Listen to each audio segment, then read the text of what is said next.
This video is going to be a little different to my usual videos. So there are no sound bath instruments and there's no exercising, there's no stretches. But what I am going to be doing is reading to you. So I'm going to share with you something that I wrote when my washing machine was broken. It's called Launderette Vignettes. And it's just the little notes that I would make to myself because my washing machine seemed to be broken for a long time. But I think that I actively allowed the break between the washing machine being broken and me doing something about it because of this lovely laundrette that I would go to. And if you're watching in the States, a laundrette is, well, you might know this anyway, but it's like a laundromat. So it's a place where you go to do your washing. I will just let you know as well that one of the reasons that I thought that this might be something that you might like me to share with you is because in lockdown, when COVID was at we were really in the grip of everything, I did some videos where I was just reading to you. So I was reading from a book that I absolutely adore. It's called The Cat Who Came In From the Cold. It's by Derek Longden. And yeah, I really enjoyed sharing some of that with you. And there were lots of people who really said that it brought them some comfort. And it sounds strange saying this because it sounds as though I'm just giving myself some kind of compliment.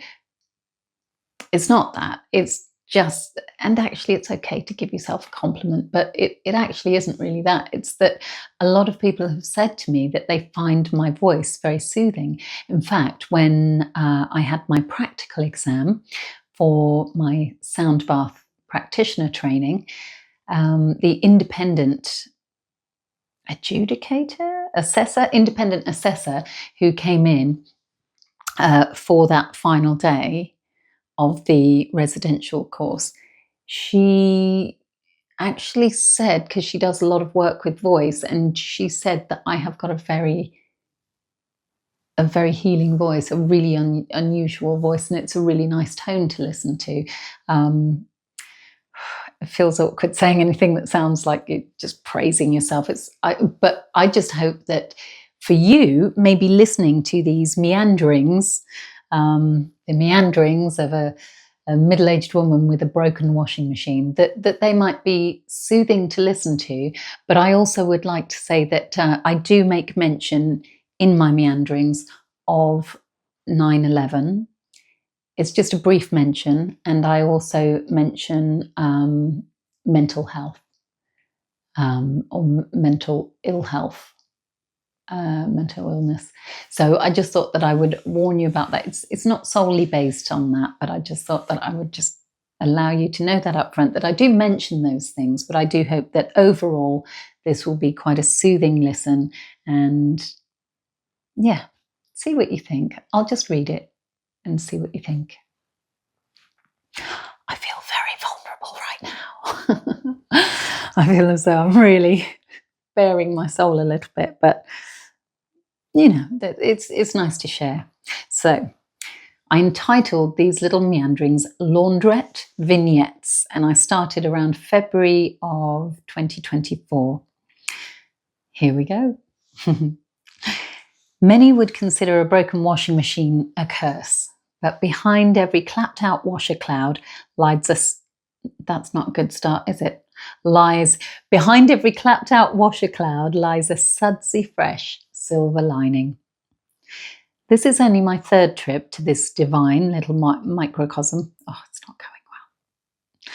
I'm going to start again. Will you forgive me if I start again? I'm going to keep going because you know my videos are just real. I don't tend to make them all polished and perfect in terms of what I say anyway. Or in any other way, really. Okay, Launderette Vignettes. Let's go again. And this time, no stopping. We're allowed to make mistakes.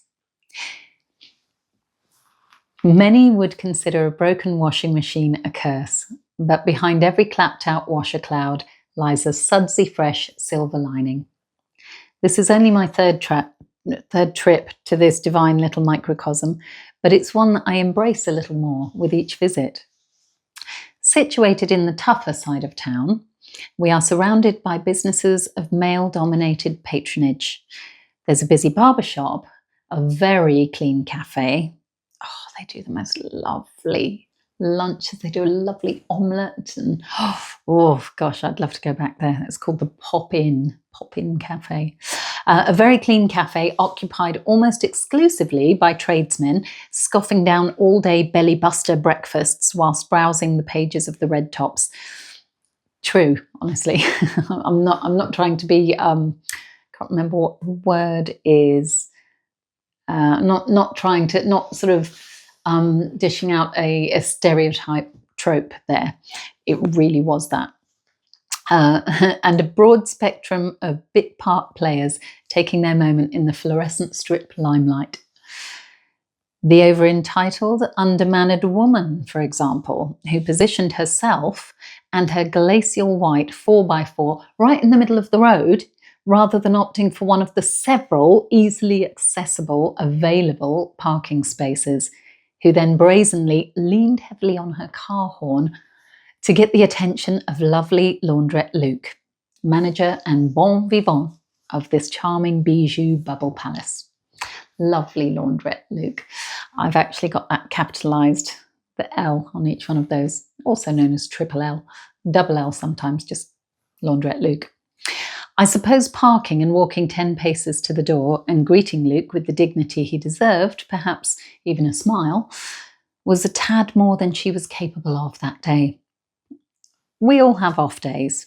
I remind myself to give people the benefit of the doubt, to assume good in people until definitively proven otherwise. It's a good practice, actually. What's that now Insta-famous quote?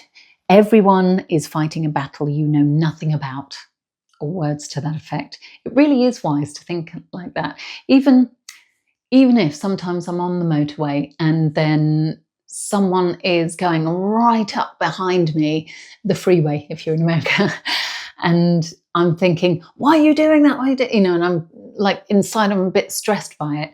I try and think to myself, well, I don't know what's happening for them. You never know what's going on. They could even be a doctor who is responding to something. Probably not. Sometimes they're just behaving badly. But if you assume the goodness, the good intent of others, then it can I think it can influence your day in a better way. Anyway, I ponder the reasons for people's visits to this comforting oasis of super soft freshness. Am I the only one who is here to voyeuristically enjoy glimpses into the lives of others? Are they doing the same with me? I did wonder that. I thought, I wonder if people are like thinking, oh, I wonder what her story is. I bet you can't hear my cat Popsy, but she's purring in the background. My childhood was rather a nomadic experience, always on the move, new schools, new obstacles, new faces, new bullies.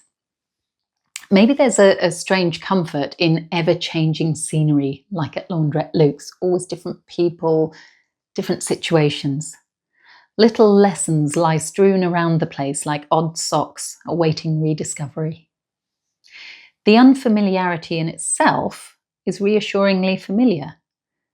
The apprehension of dipping of the toes in new waters quelled by the knowledge that we'll soon be somewhere different. Maybe the water will be less icy at the next stop. Here's a new lesson for me. When there is a sign on the tumble dryer which clearly states in capital letters, please do not put plastic, rubber, lace, nylon or synthetic articles in the dryers, it's wise to heed the advice. Oh well. I needed to go shopping for new knickers anyway, but I'm slightly annoyed with myself for ruining a beautiful black netted skirt. Still, life is about taking risk. No guarantees of payout, but if you don't take risks, you are guaranteed to stay as static as one of these industrial-sized washers or dryers. So it's worth taking risks in life. There's actually someone who I really enjoy listening to and watching on YouTube, and her name is Abby Medcalf, and she has a podcast called Relationships Made Easy, and it's not just about relationships in terms of like a romantic relationship. It can be the relationship you have with yourself as well. And she talks about, just getting up and going for it and trying it. And there's also Mel Robbins, who I'm sure many of you have heard of as well. And I was listening to a podcast of hers the other day, and she was talking about confidence. And she gave the definition. She said, confidence is the willingness to try. So it's not about, I'm going to do this because I know I'm great. I'm good. It's actually, I think that doing something that is scary is just always going to be a bit scary. It's a little bit like me opening up with some of my writing to you. It feels a little bit daunting, but I thought that was a really good one. Just to give you a little bit of boldness. That's one of the many teachers that I've learned from in my time. I just collect these little sayings that just resonate with me, and maybe they will for you as well. I just love that. I can't remember if it was one of her own or whether she quoted someone else. So please do excuse me if I am not quoting the right person, but she did mention it recently in her podcast. So confidence is the willingness to try. So yeah, don't stay static like one of those big washers or dryers. Just move, do something, go for it.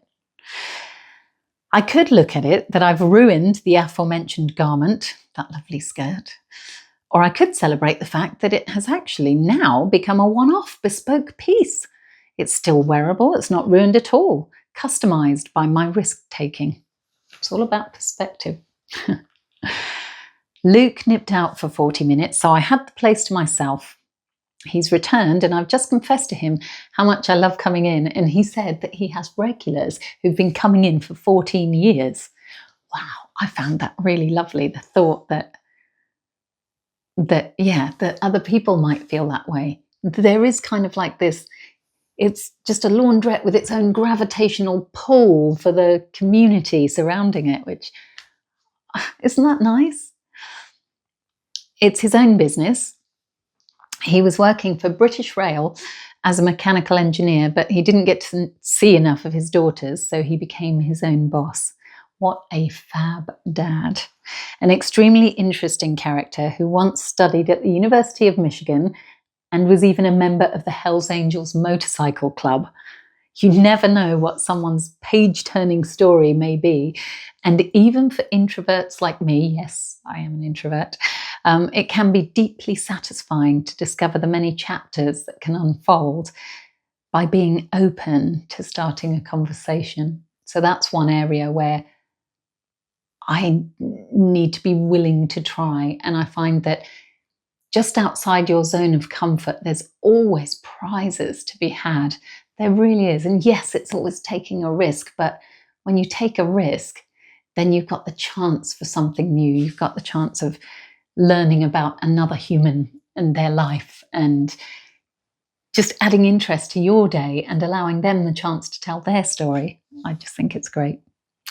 Then my next entry was Friday, the 22nd of March, 2024, and I'm here at the heart of the community, the bubbly bosom of Launderette Luke's that seems to calm and comfort me somehow. Fridays and Saturdays, counters closed at 12 p.m, says the sign at the back of the open shop. All the machines are live and ready to serve with their little red digital displays on. I can remember now. And there was no one in there. It was rather lonely, really. Having at first been rather disappointed not to find cheery Luke here, I'm now enjoying the fact that I can use this time and the solitude to make more musings, or to write more musings. I don't know if I'm making them. I suppose maybe. It's been a tough week. Maybe some mindfulness. Okay, the grounding technique I learned several years ago should do the trick. It works on the theory that you use all 5 senses to be in the moment and anchored in your current surroundings. And in fact, I do have a video where I've gone through those, the 5 things. I think it's one of my first videos, actually. And it's about engaging the 5 senses. So first, 5 things you can see. I think I'll go into some detail here. So the first, the 8 silver washing machines opposite where I'm sat. 2 of them swishing my bed linens, duvets and pillows gently. They are enormous. It's really, really great. The whooshing sound reminds me of the sound my children's heartbeats made when I first heard them through the ultrasound technology in my early pregnancies, which were both in my early 20s. Signs of life, signs of hope. The washers all have red letters emblazoned on the white rectangular stickers. Please don't slam the door. I quite like the irony of that. I like that. I see another label on all but 2 machines. What I mean by that is when people write in capital letters in textual formats, we often interpret that as shouting. So it's like, shh, please don't slam the doors. But I know it's not because of the noise, it's because of the operation of the machines, I'm sure. I see another label on all but 2 machines. Please do not overload, in red letters. And then in black letters, the machine, as it will not wash properly. Please do not slam the door, lowercase. It makes me think of how there are signs and messages all around us if we wish to receive them as such. Sorry, creaky sofa, not my bottom. If it was my bottom, I would have told you. I really would, but it wasn't. I don't know why I'm whispering. It's only me and Popsy in here. She's having a little snooze. Where was I? Yes, please do not overload. That was the sign. Please do not overload. I think of how mentally overloaded I am currently. I think of someone very close to me who I care for and the suffering they endure at the hands of bullies in their own mind. Bipolar disorder can be such a cruel illness to live with.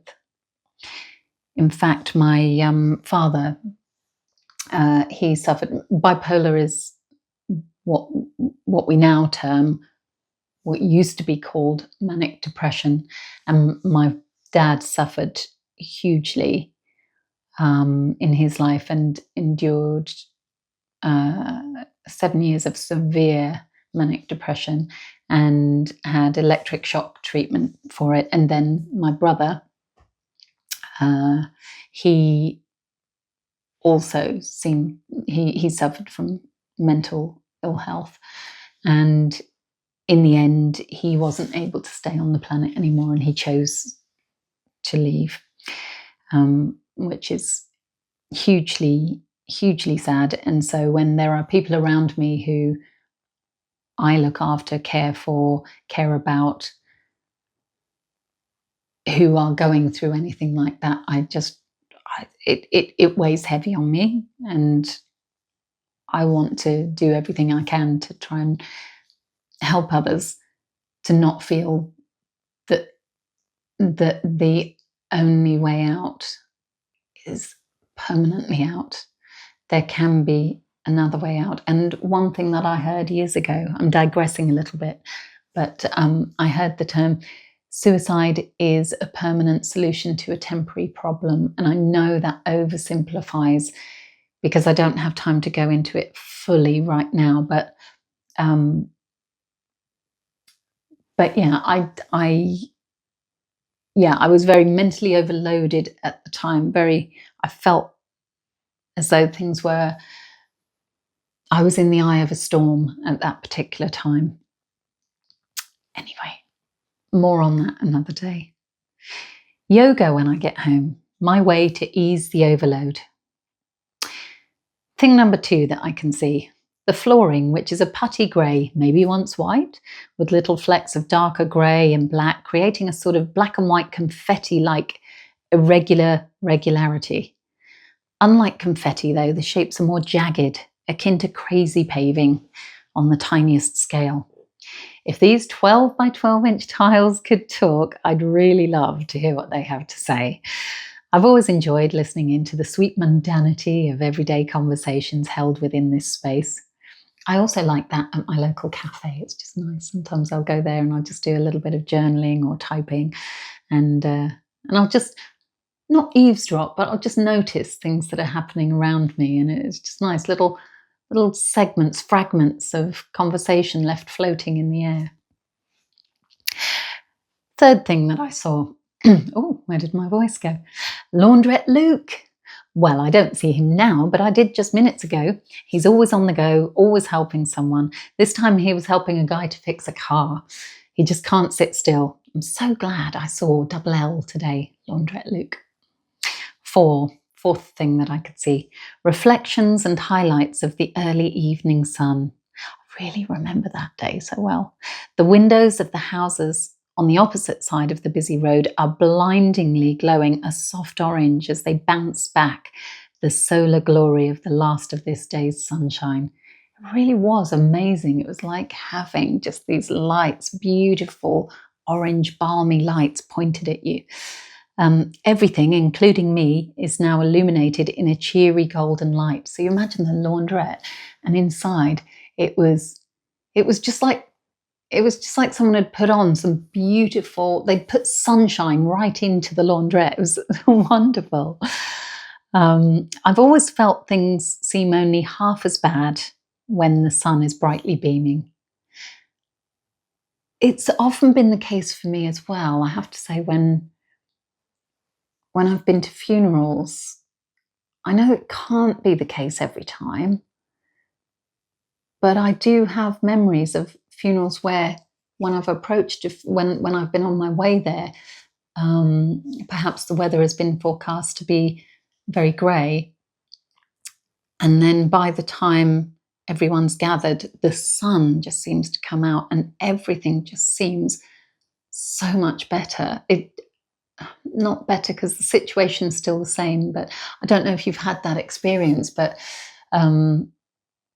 yeah, things feel better to me when the sun shines. It's just an interesting thing. I'm suddenly taken back to 9/11 and the collapse of the Twin Towers in New York's World Trade Center. One of the sunniest days ever.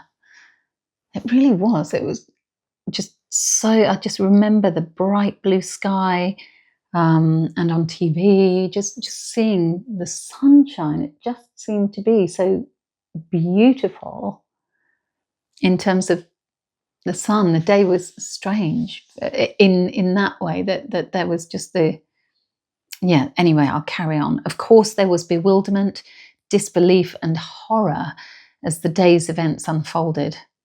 But somehow the juxtaposition of the devastation and then the Truman Show like perfect sunshine seemed to me to eerily intensify the impossibility of what we were all seeing on our TVs around the globe. Yeah, it was a real kind of contradiction. It was just, yeah. Maybe a lesson here is to remember that just because something looks warm and happy, you never really know what can coexist with that brightness. Maybe you don't know what's in the shadow behind the sunshine. You just don't know. Fifth thing that I could see that day, I see a lady. She's wearing a close-fitting hat, similar to those seen on newly born babies. I clock the fact that she has no lashes or brows, and she appears to be quite thin and frail. I wonder what her story is. Alopecia? Cancer? She's typing on her phone. I feel a pang of guilt for my comparatively small worries. I really hope that she's doing better than the outward appearances suggest. It does make me wonder even now, what's happened to her. Next, 4 things that you can touch. Bearing in mind the dryers have almost finished doing their thing, ... So obviously the dryers finished doing their thing. 1, warm, dry washing. I just want to wrap myself up in the fluffy, velvety, soft bedding and go to sleep. 2, the second thing I can touch, the table I'm sat on. Along the centre of the shop, there's 2 long tables, and you can see the wood chip substrate where the edges of the kind of plastic veneer have worn through. I make the correlation between people sitting on the table and the placement of the wear-through. It's remarkably smooth, bearing in mind it's like a chipboard, wood chip kind of, well, substrate. It's quite handy when I can't find my words, and then I can just find them written down here by a previous incarnation of me. Not an incarnation, but by a me that was in that time, not this one. Okay, it's better if I read. It's remarkably smooth. Many a thigh and bum must have polished it to its now pleasing yet worn soft smoothness. 3, as in the third thing I can touch. And then there's nothing but the next entry. Well, I didn't finish the above mindfulness because life got right back in the way. But now I'm back in this wondrous place, and it's the busiest I've ever seen it. Not in terms of humans, Luke and I are the only ones present, but machines are gently swishing and whirring all around, and the central tables are strewn with a freshly laundered entanglement of towels, sports bras, boxer shorts, sweatshirts, jeans, and socks. In my excitement to see Luke here, I began chatting as he smiled and returned my enthusiasm for this interpersonal interaction. I looked down at his money-filled hands and I realised that I must have interrupted him counting his cash. Oops. Ever the kind soul, he waved away my sorries and he informed me he's 61 today. It's also my best friend Mandy's birthday. I'm pleased to hear that he gave himself the past 4 days off to rest. He said that he was counting his holiday money as he's hoping to go for a break to Spain. He deserves it. Such a hard-working man and warm-hearted individual. I'm going to truncate this vignette so I can nip to the shop next door for a card and cake. A charming character such as Luke deserves a bit of cake on his 61st. Well, maybe just a few minutes more here. Perhaps I will follow on from where I left off last time.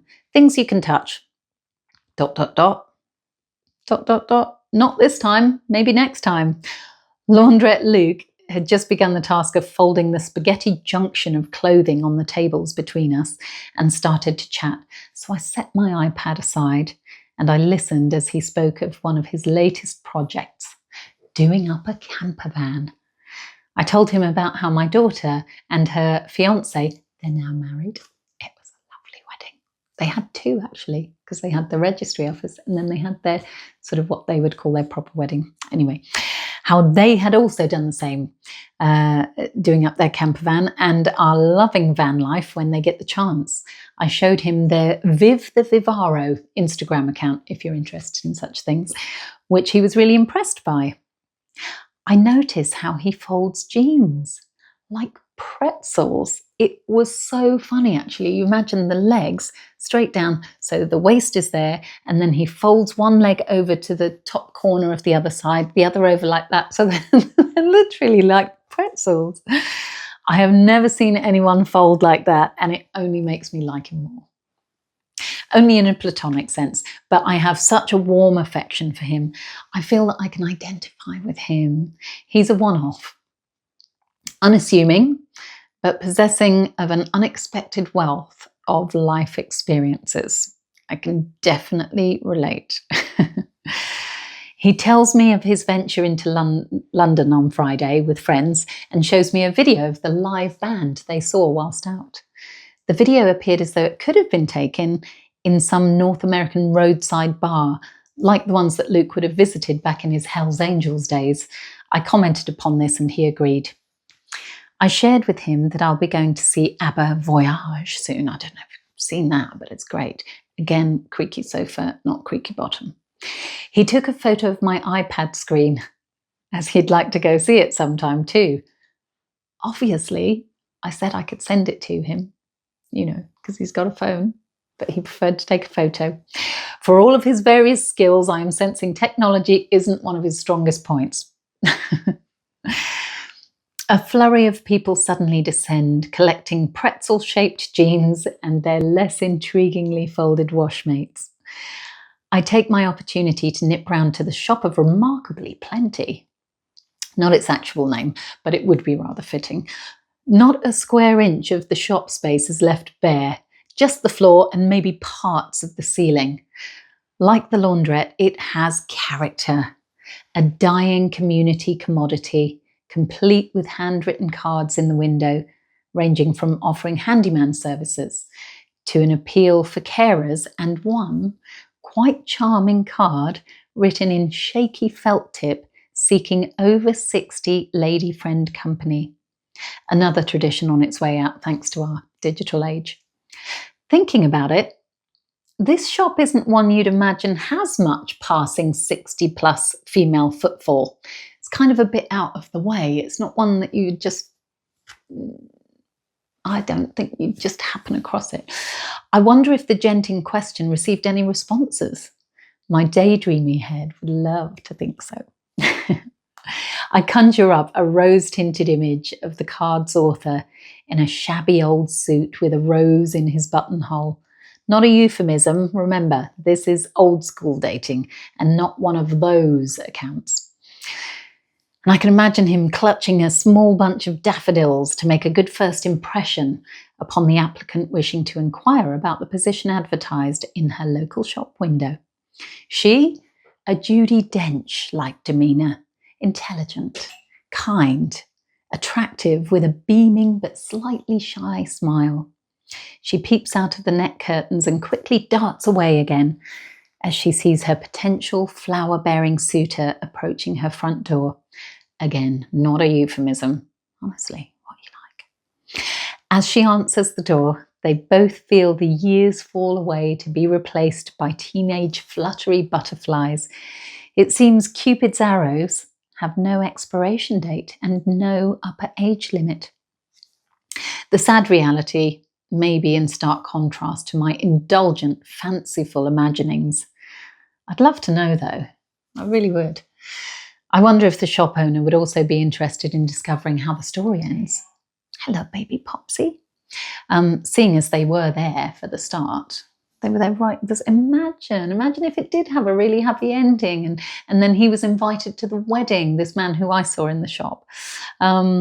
I've often mused that this must be how ambulance workers must feel. Oh, did you trip over? How ambulance workers must feel. Did they make it? What happened next? Perhaps it's a job for the brain to fill in the blanks accordingly in a way to cause the least distress to the brain's host. I buy a card and some cupcakes. Is it okay if I write it here? I ask the person. Oh, Popsy, she had a little trip off the end of the sofa. Are you okay, baby? She lost her footing a little bit. She's 18, bless her. Where was I, Pops? Where was I? Yes, I was asking, is it okay if I write it here? It's lovely Launderette Luke's birthday, and I want to surprise him. It's quiet in the shop, and I write the card there on the counter, and I draw a sketch of a washing machine on the envelope. That's really good, I like it, says the man on the till. I hadn't realised that he'd been paying attention. But I thank him and I laugh at my own daftness. I'm in my 50s. Happy Birthday at 2 times speed is sung by me. Happy birthday to you, happy birthday to you, happy birthday dear lovely Launderette Luke, happy birthday to you. As I re-enter the wondrous washing emporium, prompting a stereo chorus of "Aww" from what I assume were a middle-aged daughter and her elderly mum. Happy birthday, Luke. In my head, I silently thank him for his and his business's presence in the world. Both brighten my week. I leave on a high and I decide to take myself for an early dinner in Wagamama so that I can type this all out undisturbed by my boisterous boys, Ziggy Cat and Bowie Cat. Popsy Cat could never be a bother. She's my sweet senior. Nearly 17 years old. Hang on, maybe nearly 18. You are 18, aren't you? I don't dwell on this too long as I know the inevitable day will come and don't particularly want to face the truth of that just yet. And the truth is she does have cancer, don't you, darling? She does, but we're doing our best. She had some little mats removed at the back there. I don't know if you can see. So she's got a funny little shape going on, haven't you? Good girl. She's such a sweetheart. I don't particularly want to face the truth of that just yet, do I, Pops? She's doing so well, though. And she's really tufty. but she really hates being groomed, don't you? So we just need to get them shaved off every now and again. Good girl. It was hard enough losing her sister, the late great Pixie Cat, in 2020. I know many of you followed my videos where when I was reading, often Pixie Cat was with me as well. She's having her final cat nap in the garden. She's buried in the garden, and there's a lovely little memorial statue, I suppose you'd call it. Popsy's trying to eat these leaves, aren't you? Maybe don't. So I sit here. So here I sit, catless, in the restaurant, and it's incredibly noisy. I arrived at 5 p.m. when it was rather scantily furnished with patrons. The music has been consistently loud, however, like a small bar or nightclub. Not so conducive to the crafting of words as the gentle hum of washers and dryers back at Luke's place, but I'm happy I've managed to get some words down and document the delicious mundanities of this afternoon. I tune into my writing whilst a sea of ebbing and flowing, indistinct conversations gently washes over me. My iPad battery is letting me know it's weary and would like some electrical juice, so it's time to sip on my Japanese cherry tea before making my way home to the feline family. Next entry. It's a Saturday afternoon. I'm sitting in my living room. My son is seated at the dining table. Soft, repetitive, ambient music is on in the background as the two of us focus on our writing club for two. Write for an hour without talking to each other, then share our work and discuss for half an hour. I don't mention him much just because he prefers not to be mentioned. He's kind of like, you know, the Osborne sibling who never really wanted to be mentioned. So I respect his wishes. But yeah, my son, my daughter, and I have always been a really strong three musketeers together. But yeah.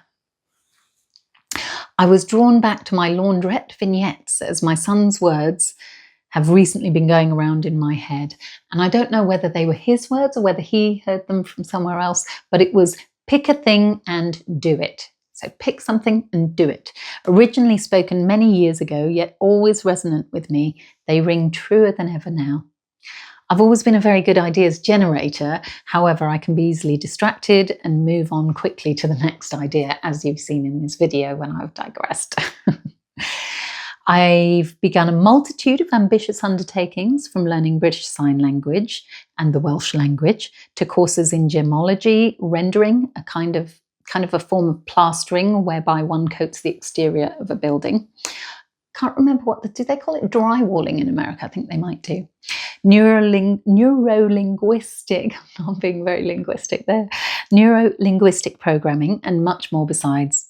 Some I've seen through to fruition, including my sound healing, sound bath facilitation practitioner. And I've received certificates for such qualifications in makeup art, such as qualifications in makeup artistry. Oh, I've got an itchy eye. Strings I have proudly added to my bow include nail tan and eyelash technician. They were fun to do. Endeavours are plenty, but follow-throughs few. Maybe this is why I feel determined to carry on from where I left off some paragraphs ago regarding the mindfulness exercise of naming things you can see, feel, hear, smell, and taste. I'm just going to check my microphone is still working. Oh, I've got a green light. Green light for go. Good. I had got to the 4 things you can feel, and I was about to get to the 3rd thing. Alexa has just notified us that the time is up. What timing indeed. So I couldn't continue. Then the next entry is the 23rd of April. Triple L, lovely Launderette Luke, tells me of his recent date. Online dating being misleading, he says. And then another man came in, and we were all joking about dating and what online dating is like. And Luke has been away, and everyone keeps coming in and asking him how his holiday was. I jested with him and told him that I'd had some booze-fueled parties in here whilst he was away, you know, because he leaves the laundrette open so people can just go in. Obviously, all the cash is locked up and that's safely away, but the machines are there, and yeah, it's open. He told me about the homeless man who came in and did just that. He had his own booze-fueled party when he was on holiday on another occasion. But it was lovely because Luke befriended the man. And yeah, there was even a story, I can't remember it fully now, but I think that he let him sleep in, I think he had, maybe it was the van, maybe it was the same van. I don't know if I'm misremembering that. Then the 25th of July 24, it's actually my daughter's birthday, that. Today is my first visit to Triple L's in a very long time. And here's a little revelation for you. This is due to another man vying for my dirty underwear's attention. Don't be naughty. A marvellous, chivalrous, wondrous man who's been right under my nose for more than 20 years, but completely off my radar until recently. So I've known him a very long time. What's going on? Where have you been? The words that greet me warmly from Luke. I tell him how I now have a laundry-loving special someone who enthusiastically removes loads of dirty washing from my house and replaces them with cleaner and softer than I've ever known reincarnations of my clothes and towels. I didn't know towels could feel that soft. I shall have to start using a body exfoliator now the towels aren't imitating sandpaper. Honestly, I have soft towels now. What's your news, Luke? He tells me he's been travelling, Copenhagen amongst others, and the next stop is Prague. I suggest, as he is inked, that he could get a tattoo in every destination he goes to, a bit like having your passport stamped. He's enthused by this and says he might just do that in Prague. He says he gets bored, so he just has to get out and live life. I admire his gumption. I ask if anything interesting's been happening here in the laundrette. No, just the usual, he says. I express how very reassuring I find this. A lovely, ever-changing, yet somehow unchanging constant. Solid, dependable. The quiet calm of the place just never fails to soothe me. I think I'd feel quite the pang of sadness should it ever cease to be. And we do see so many more places now boarded up, but hopefully washing machines with their what seems to be inbuilt obsolescence will enable places like this to exist indefinitely. My new launderer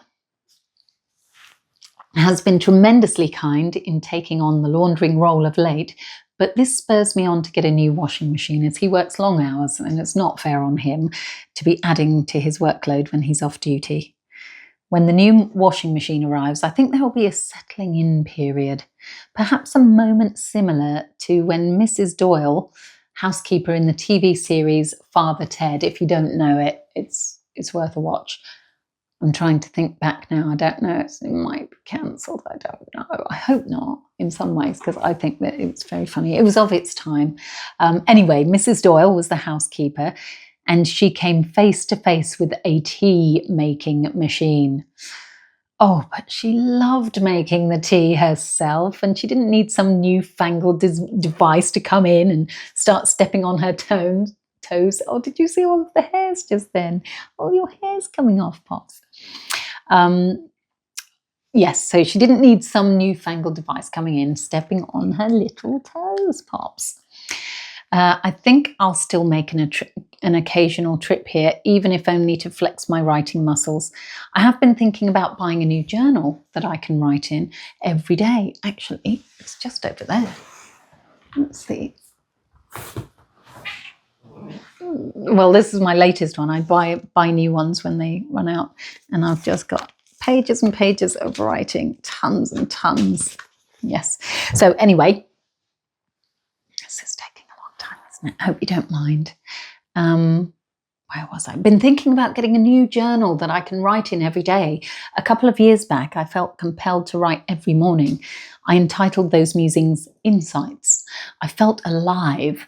I'd get up early and I'd try and do 10,000 steps before breakfast. I'd go to the gym almost every day and the writing just seemed to flow.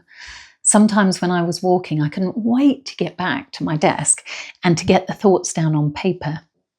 I think there is something lovely. I mean, this has been typed, but there is something so much more joyous about getting your own handwriting down on paper. It's like an intimate relationship with yourself, with your own thoughts, the introspection and reflections that you can have. I find it really great. Love it. It's remarkable how fast the time flies when I write. The machine started with 33 minutes and is now down to its final 3, seemingly in the blink of an eye. That was the washing machine. My new laundry wingman is another time thief. When we are together, the sands of time turn into a fine powder and they seem to evaporate. Time distorts and warps. I expect this is quite normal and the reason for the existence of the phrase, time flies when you're having fun. Less than 1 minute to go on the machine, that was. And that is the end of my Launderette vignettes. I don't know what you must think of it, but I just wanted to put it out there. I wanted to be confident, be willing to try. And because I promised you a video every other Friday, then that's why this one is going up. It's actually, while I have been recording, it's actually 10 past midnight. So technically, I've let you down a little bit because now we're into the next day. But I hope that maybe you've got something from this. Maybe you haven't. Maybe it has helped you fall asleep. If it has, I'm really glad. And obviously, because I covered topics that could be very triggering to lots of people, I do hope that you don't mind me reminding you of places that you can go to speak to somebody, like the Samaritans charity, or just type into Google, I need to talk to someone. I'm suffering with my mental health right now. Or if you are feeling that you might do some harm to yourself, please reach out to a friend. You know, if you've ever had that situation where you didn't reach out and you told them later, at a later stage, oh, I was the lowest of the low, but I didn't want to bother you. I'm sure you'll have had what I've had before, which is, I just really want you to reach out to me if that ever happens again. So please, please reach out to someone if you're having any troubles like that. And thank you once again so much for supporting the channel just by liking, commenting, and subscribe if you want to. It's just totally up to you. This is just evolving organically. But apparently when there's more watch hours or more followers, I can't remember, then I can choose to not have ads, because I think sometimes the ads pop up and I haven't put them there. So yeah, so there you go. Anyway, I've taken up enough of your time and I need to go and eat a very, very, very, very late dinner at 11 minutes past midnight. Thanks for watching. Good girl, Pops.